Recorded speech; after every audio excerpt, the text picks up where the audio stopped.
పేదవాడి పక్షాన నిలబడతాం, ప్రజా గొంతుకై నినదిస్తాం. వాయిస్ ఆఫ్ వాయిస్లెస్, తెలుగువారి మనస్సాక్షి సాక్షి టీవీ. సాక్షి టీవీ ప్రసారాల కోసం మీ స్థానిక కేబుల్ ఆపరేటర్ను వెంటనే సంప్రదించండి. శ్రీకాళహస్తి జనసేన ఇన్ఛార్జ్ కోట వినుత డ్రైవర్ శ్రీనివాసులు హత్య కుట్ర ఎవరిది? ఎమ్మెల్యే బొజ్జల సుధీర్ రెడ్డి ఉన్నాడా? వినుత ఆమె భర్త ఏమంటున్నారు? వాళ్ళు బయట పెడతామంటున్న సంచలన విషయాలేంటి? Watch it. తిరుపతి జిల్లా శ్రీకాళహస్తి నియోజకవర్గం జనసేన పార్టీ ఇన్ఛార్జ్ కోట వినుత డ్రైవర్ శ్రీనివాసులు హత్య కేసులో కొత్త ట్విస్ట్. శ్రీకాళహస్తి ఎమ్మెల్యే బొజ్జల సుధీర్ రెడ్డి కుట్ర ఉందనే ఆరోపణలు వినిపిస్తున్నాయి. వినుత దంపతులను చెన్నై పోలీసులు జడ్జి ముందు హాజరుపరిచే క్రమంలో సంచలన వ్యాఖ్యలు చేశారు. శ్రీకాళహస్తి టీడీపీ ఎమ్మెల్యే బొజ్జల సుధీర్ రెడ్డిపై ఆరోపణలు చేశారు. ఒక మహిళ రాజకీయాల్లో ఉంటే ఇంతలా కక్ష సాధింపు చర్యలు ఉంటాయా? అన్ని విషయాలు బయట పెడతానని ఆమె వ్యాఖ్యానించారు. ఎమ్మెల్యే బొజ్జల సుధీర్ రెడ్డి దీని వెనుక ఉన్నారంటూ ఆమె భర్త చంద్రబాబు ఆరోపించారు. రాజకీయాలు రావాలంటే ఇంకా కక్షపూరిత రాజకీయాలు వస్తున్నాయి. నిజ నిజాలు బయట వస్తాయి. ఖచ్చితంగా నిజ నిజాలు బయట వస్తాయి. ఎవరమ్మ కారణం ఉన్నారు వెనకాల? ఉన్నారు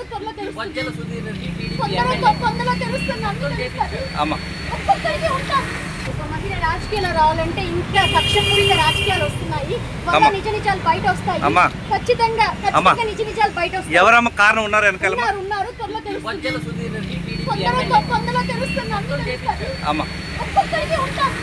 వినుత ఆమె భర్త చంద్రబాబు కలిసి మరో ముగ్గురు వ్యక్తుల సహకారంతో అత్యంత కిరాతకంగా డ్రైవర్ శ్రీనివాసును హింసించి గొలుసుతో గొంతునులిమి మట్టుబెట్టారు.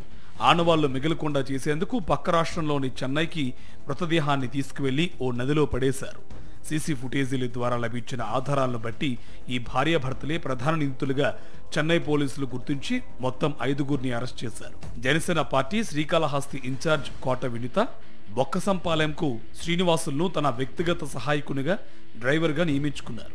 అయితే ఇటీవల అతని వ్యవహార శైలిపై అనుమానం రావడంతో వినుత భర్త చంద్రబాబు నిఘా పెట్టాడు. తన డ్రైవర్ శ్రీనివాసులు డబ్బులకు అమ్ముడిపోయి తమ వ్యక్తిగత విషయాలను ప్రత్యర్థులకు చేరవేస్తున్నాడని అనుమానించారు.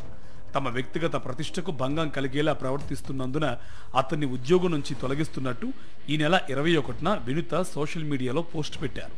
తమ రాజకీయ వ్యవహారాలను ప్రత్యర్థికి తెలియజేస్తున్నందున శ్రీనివాసులను ఎలాగైనా మట్టుబెట్టాలని భావించిన వినుత భర్త కోట చంద్రబాబు ఈ నెల 7న రాత్రి తన భార్య వినుత, రేణుగుంటకు చెందిన షేక్ దస్తా సాహెబ్, శ్రీకాళహస్తికి చెందిన శివకుమార్, తొట్టంబేడు మండలం సింగమాలకు చెందిన గోపి సహాయంతో శ్రీనివాసులను కిడ్నాప్ చేశారు. 4 రోజుల పాటు చిత్రహింసలకు గురిచేసి అక్కడే అతి దారుణంగా కొట్టి హతమార్చారు. ఈ నెల 8న తెల్లవారుజామున కారులో తీసుకువెళ్లి ఉత్తర చెన్నైలోని కోవం నదిలో మృతదేహాన్ని పడేసి కారులో తిరిగి వెళ్లిపోయినట్టు చెన్నై పోలీసులు తెలిపారు. ఇక సీసీటీవీ ఫుటేజీల్లో కోవం నదీ తీరంలో ఎంఎస్ నగర్ హౌసింగ్ బోర్డు వెనుక మార్గంలో ఓ కారు వచ్చి వెళ్తున్నట్టుగా గుర్తించిన పోలీసులు కారు నెంబరు ఆధారంగా నిందితులను గుర్తించారు. జనసేన ఇన్ఛార్జ్ వినుత ఆమె భర్త చంద్రబాబు నాయుడు మరో 3 సాయంతో హతమార్చినట్లు నిర్ధారించుకున్న పోలీసులు శ్రీకాళహస్తికి వచ్చి నిందితులను అరెస్ట్ చేసి తీసుకువెళ్లారు. మృతదేహాన్ని ఎవరూ గుర్తించలేరని నిందితులు భావించి కోపం నదిలో పడేశారని, కానీ వివిధ ఆధారాల ద్వారా తమ పోలీసులు నిందితులను పట్టుకున్నారంటూ గ్రేటర్ చెన్నై పోలీస్ కమిషనర్ ఏ అరుణ్ మీడియాకు చెప్పారు. మరోవైపు కోట వినుతను జనసేన పార్టీ నుంచి బహిష్కరిస్తున్నట్టు ఆ పార్టీ కేంద్ర కార్యాలయం ఒక ప్రకటన విడుదల చేసింది.